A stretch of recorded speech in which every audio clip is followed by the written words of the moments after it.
आता ऑडिट होणार आहे। रामकुंड, गोदाघाट आणि त्र्यंबकेश्वर मधल्या ठिकाणांचा यामध्ये समावेश आहे। धोकादायक ठिकाणांचा अहवाल सादर करण्याचे आदेश सुद्धा आगामी कुंभमेळ्याच्या पार्श्वभूमीवरती प्रशासनाने दिले आहेत। आणि या संदर्भामध्ये आढावा घेतलाय नाशिकहून आमचे प्रतिनिधी किरण गोटूर यांनी।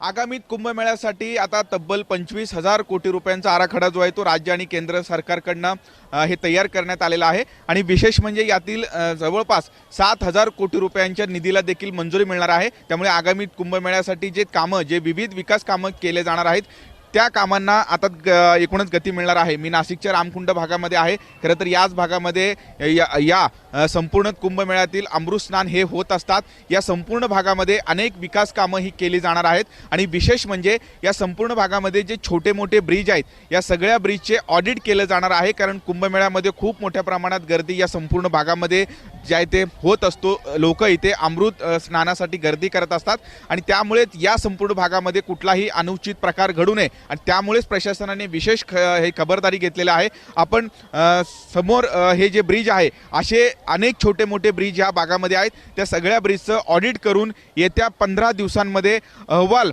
हे तयार हे केलं जाणार आहे। आणि त्यानंतर या सगळ्या गोष्टींवरती अभ्यास करून असे जे ब्रिज, छोटे मोठे ब्रिज आहेत या संपूर्ण भागामध्ये या ब्रिज संदर्भात काय करायचं हे निर्णय प्रशासनाकडून घेतलं जाणार आहे।